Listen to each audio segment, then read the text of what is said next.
অনুষ্ঠান কিভাবে চলবে। আমরা গত কয়েকদিন ধরে শুভ অক্লান্ত পরিশ্রম করে প্রত্যেকটা বক্তব্যে উপস্থিত হয়েছে এবং পুরস্কার বিতরণ করে আসছেন। আজকে শেষ দিন, তো আমরা আলহাজ মোহাম্মদ সিদ্দিকুর রহমানের জন্য দোয়া করি, ওনার মতো মানুষ যেন হাজার বছর বেঁচে থাকে। ওনার জন্য আমরা মন খুলে খাস করে দোয়া করি এবং আকবরিয়া পরিবারের জন্য আপনারা সবাই দোয়া করবেন। এইরকম কাজ আজকে এই খারাপ যুগে, যেখানে প্রত্যেকটা বাড়ি বাড়ি প্রত্যেকটা মহল্লায় ছেলে মেয়েদের হাতে এই যন্ত্র, শয়তান, এটা কিন্তু যন্ত্র না, এটা আল্লাহ পাক বলে, শয়তান যখন ইবলিস শয়তান যখন আল্লাহর প্রত্যেকটা জায়গায় সে সেজদা দিয়েছিল। আদমকে সৃষ্টি করার পর আল্লাহ বলে তুমি আদমকে সৃষ্টি করো, কয় না আমি আদমকে সৃষ্টি করবো না, আমি ফেরেশতা, আমি তোমার ফেরেশতা হয়ে সর্ব জায়গায় আমি সেজদা করছি, আমি কেন মানুষকে সেজদা করবো? তখন আল্লাহ পাক রাগান্বিত হয়ে আল্লাহর আদেশ অমান্য করার জন্য তাকে শয়তানের পরিণত করলো।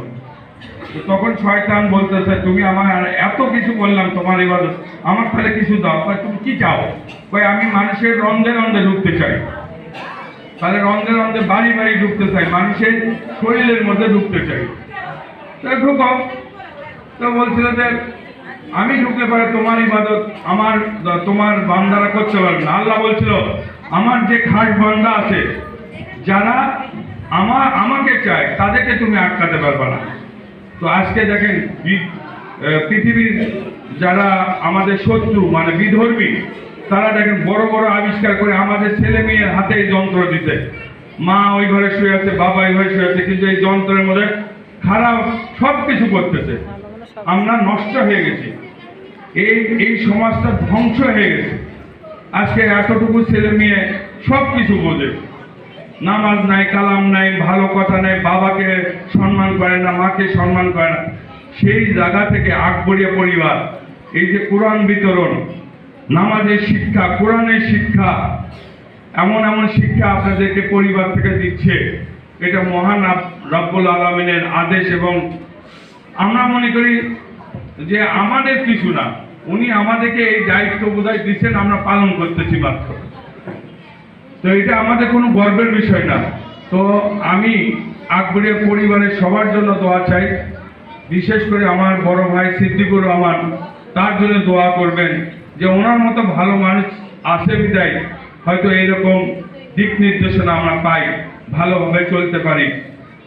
তো আমি আরেকটু বলবো যে আমার এক ভাই আছে, আপনারা বোধহয় অনেকে চিনেন, জাহাঙ্গীর হোসেন তোতা। উনি অনেক বেশি অসুস্থ। কি অসুখ হয়েছে এতটা মানুষের মধ্যে আমি নাই বলি। উনি আজকে ঢাকায় গেলেন, পপুলার হাসপাতালে, খুবই কঠিন অবস্থা। আকবরিয়া পরিবারের একজন বড় ভাইদের মধ্যে একজন বড়, তো খুবই মুমূর্ষু অবস্থা আছে।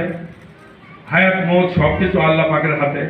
আপনারা ওনার জন্য এই রমজান মাসে একটু দোয়া করবেন, আল্লাহ যেন ওনাকে সেবা দান করে। এবং আপনাদের এই সেবা যদি আমরা যে করতে পারতেছি, আকবরিয়া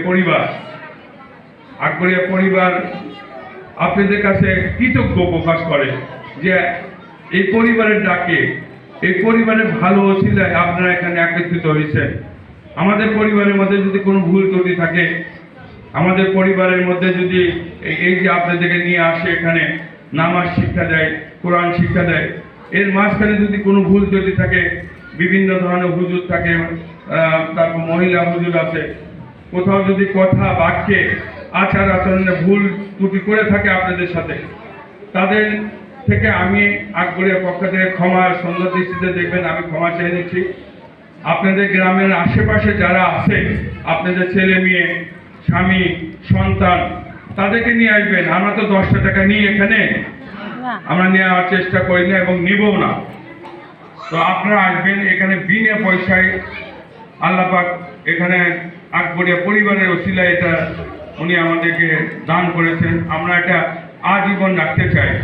আমি আমার যারা নতুন আমাদের পরিবারের নিউ জেনারেশন যারা আসতেছে এবং যারা ভবিষ্যতে আসবে, তাদের কাছে একটা কথা বলে যায়, যতদিন এই পৃথিবী আছে, যতদিন এই আকবরিয়া প্রতিষ্ঠান আছে, কেউ না কেউ এসে এই হালটা ধরবেন, কেউ না কেউ এসে এই হালটা ধরবেন। পৃথিবীতে চলতে গেলে অনেক বাধা বিপত্তি, অনেক কিছু আসবে, অনেক দেনা পাওনা, ব্যবসা খারাপ, অনেক কিছু থাকে। আমরা দুই ভাই, আমাদের মোহাম্মদ হাসান আলী আলাল আমিন, মোহাম্মদ হোসেন আলী দুলাল, আপনারা সবাই চিনেন। আমার দুই ভাই জমজ ভাই। আমরা সিদ্দিক সাহেব, আমাদের বড় ভাই, বাপ সমতুল, আমাদের বাবা নাই, তার কাছে আমরা